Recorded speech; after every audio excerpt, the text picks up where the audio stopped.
ನಮಸ್ಕಾರ ಸ್ನೇಹಿತರೆ. ಈಗಿನ ದಿನಗಳಲ್ಲಿ ಆತ್ಮಹತ್ಯೆ, ಒಬ್ಬ ಮನುಷ್ಯನು ಸಾಯುವುದು ತನ್ನ ಕೈಯಾರೆಯಾದರೆ ಎಷ್ಟು ಭಯಾನಕ ಯೋಚನೆ. ಯಾಕೆ? ಮುಖ್ಯವಾದ ಕಾರಣ ಸಾಲ, ವೈಯಕ್ತಿಕ ಸಮಸ್ಯೆ, ಸಾಂಸಾರಿಕ ಸಮಸ್ಯೆ. ಇವು ಮನುಷ್ಯನಿಗೆ ಮುಖ್ಯ ಕಾರಣಗಳು ಆತ್ಮಹತ್ಯೆಗೆ ಅಂತ ಹೇಳಬಹುದು.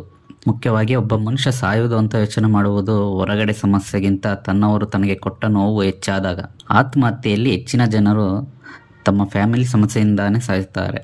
ಏನೇ ಇರಲಿ, ಮನುಷ್ಯನ ಸಾವು ಅದಾಗಿ ಬರಬೇಕೇ ಹೊರತು ತನ್ನ ಕೈಯಿಂದ ಬರಮಾಡಿಕೊಳ್ಳುವುದು ತುಂಬ ಭಯಾನಕ ನಿರ್ಧಾರ ಅಂತ ಹೇಳ್ಬೋದು.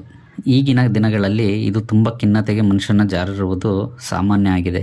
ಮನುಷ್ಯನಿಗೆ ಹೊರಗಡೆ ಎಷ್ಟೇ ಸಮಸ್ಯೆ ಇದ್ದರೂ ಮನೆಯಲ್ಲೇ ನೆಮ್ಮದಿ ಇದ್ದರೆ ಇಂಥರ ಆಲೋಚನೆಗಳು ಬರುವುದು ತುಂಬ ಕಡಿಮೆ. ಏನೇ ಬಂದರೂ ಎದುರಿಸುತ್ತಾರೆ. ಮನೆಯಲ್ಲಿ ಸಮಸ್ಯೆ ಅತಿಯಾದರೆ ಮನುಷ್ಯ ಈ ನಿರ್ಧಾರಗಳನ್ನು ಬೇಗನೆ ತೆಗೆದುಕೊಳ್ಳಬಹುದು ಎಂದು ತುಂಬ ಪ್ರಕರಣಗಳಲ್ಲಿ ಇದೆ. ಎಲ್ಲದಕ್ಕೂ ಸಾವೇ ಒಂದು ಪರಿಹಾರನ? ನೀವೇ ಹೇಳಿ.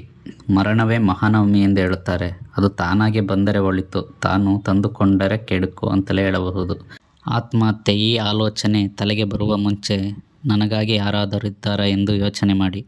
ತಂದೆ, ತಾಯಿ, ಹೆಂಡತಿ, ಮಗು, ಇದರಲ್ಲಿ ಯಾರು ನಿಮ್ಮನ್ನು ಇಷ್ಟಪಡುವ ಜೀವ ಇದ್ದರೆ ಆ ಒಂದು ನಿಮಿಷ ಅವರ ಬಗ್ಗೆ ಯೋಚನೆ ಮಾಡಿ. ನಿಮ್ಮ ಯೋಚನೆ ಬದಲಾಗಬಹುದು. ಧನ್ಯವಾದ.